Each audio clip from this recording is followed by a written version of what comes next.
What's going on, everybody? Welcome to the show.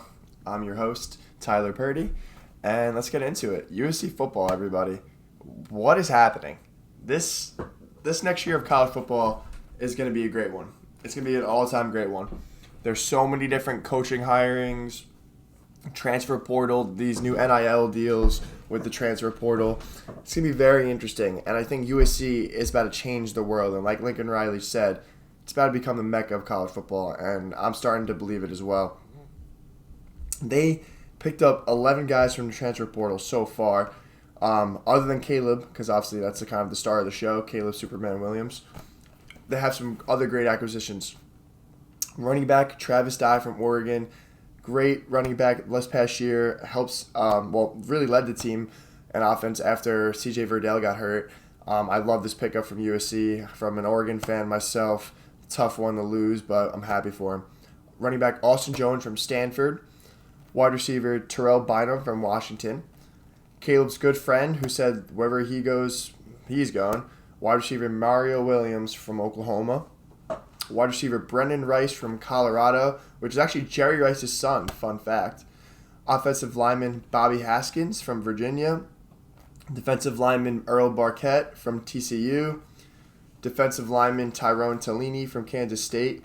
And these two acquisitions, which I absolutely love for the defense, is cornerback Mekhi Blackman from Colorado and cornerback Latrell McCutcheon from Oklahoma. Obviously, you got a couple familiar faces for Lincoln and his staff because most of his staff is from Oklahoma. And obviously now you have 3 transfer Oklahoma recruits, which I'm sure more to come within this year or next year. But I'm excited. I think USC can legitimately have a 1-year turnaround and be in the top 10, possibly a dark horse to win the college football playoff, or at least make the college football playoff. Let's just run down the schedule right now.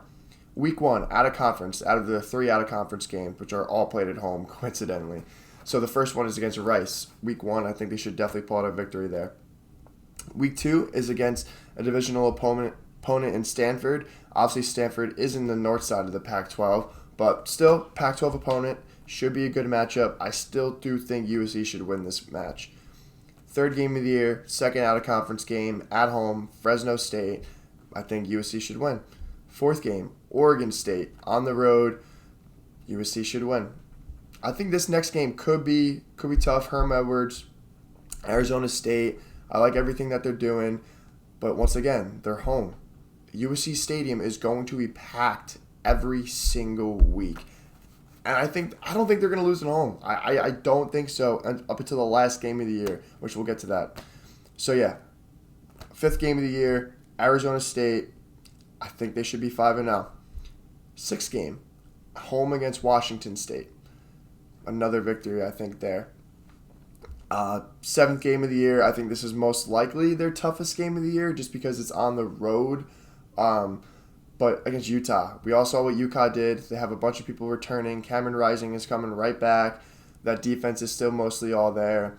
Pac-12 champions last year, played a hell of a game in the Rose Bowl. And I think it should be a tough matchup for them. So we'll see what ends up happening. But we'll see. We'll see. The 9th game, Arizona on the road. I think they should win that one. Then they play California at home. I think they should win. Colorado at home. I think they should win.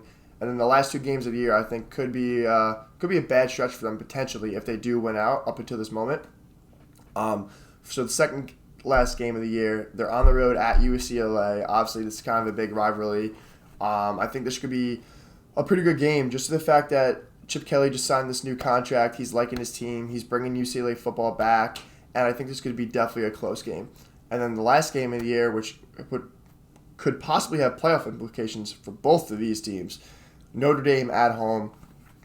Notre Dame killed USC this past year, but this is a new team, new year, at home against Notre Dame. I think the Trojans could pull out a victory here, but we'll see, barring on Notre Dame's quarterback, whether it's Cohen, Buchner. We'll find out. And then obviously the Pac-12 championship game in Las Vegas, if they do make it. I think the Trojans have a great chance at winning the South. I think that's the first step in the process. Win your side of the conference, and then go on from there. USC's, even though I'm talking so highly of them, they're only in 10th in recruiting, and that's in the Pac-12. not in the conference. They don't even make the top 50 for recruiting as of right now, which is understandable. Lincoln Riley did come in at a weird time. But here's how they rank in the Pac-12. So number 1 is Stanford. Number 2 is Arizona, who is a South Conference, South team just like USC. Number 3 is Oregon. New head coach. I can kind of understand that. Probably next year Oregon will be in the top 2, in my opinion. Number 4 is Utah, another South opponent. Number 5 is Colorado, another South opponent. 6 is Oregon State. 7 is UCLA, another South opponent. 8 is California. 9 is Washington State. And then 10 is USC. They only have one 5-star recruit, Dominique Jackson, secondary player from high school. But yeah, number 10th. You wouldn't really suspect that from a team that's being looked at so highly. I think just because the talent already around, the talent they've picked up is already huge for this team. And the Lincoln Riley effect is instant. If you look at what happened in Oklahoma, first year on the team in 2015, first year head coaching, Baker Mayfield, first year on the team. They make the semifinal in the college football playoff, and Baker finishes 4th in Heisman voting. You want to guess what happens next year? They make the semifinal playoff again, and Baker wins the Heisman. Want to guess what happens next year? Kyler Murray, first year starting, wins the Heisman, makes the semifinal playoff. What happens the next year? Jalen Hurts, semifinal playoff appearance. I'm pretty sure he finished top 5 in Heisman voting. And then obviously last year was kind of a little bit of a stump. Spencer Rattler kind of let people's hopes down in a way, but I think he has a lot of talent. I like what he's going to do at South Carolina. I'm excited. But back to USC, this team could definitely be a dark horse to make the playoff just based on their schedule alone. Whether they're actually a dominant team or not this next year, I think they can not easily win out because we saw what Caleb did this past year with Oklahoma and Lincoln, really. Lincoln and Caleb, once he got that starting job, they still had a couple stretches, obviously not playing that well against Kansas State, losing to Baylor. But it's a new team, new year, everyone's starting fresh. I'm sure everyone's feeling revived. A whole new team, uniform, state. It's going to be buzzing. It's going to be buzzing in Southern California. But like I said, this schedule is predominantly easy. Usually the Pac-12 schedules are. They don't have to play Oregon, so I think Oregon would most likely win the Pac-12 North. So they'd probably face off in the Pac-12 championship game, barring they make it. I think I think Utah obviously is their biggest opponents for that game. But we'll see. I'm excited for this Notre Dame game, last game of the year. Could definitely have playoff implications going on. But it's just shocking to see how USC is not even top 50 in all of college football of recruiting going into next year. And then they're 10th in the Pac-12. Yeah, guys like me are saying they're going to make the college football playoff potentially. But this is great for college football. We need a team from the West Coast to be relevant. We cannot be having 4 SEC teams or 3 SEC and 1 Big Ten in the college football playoff every year. We can't be having all these SEC and Big Ten players in the Heisman finalist votings every year. We just need the Pac-12 to be relevant again. The Pac-12, when it's relevant, is when all college football is doing amazing. Look at back in the early 2000s. Big Ten was buzzing with Texas and Oklahoma. Pac-12, USC was obviously running it.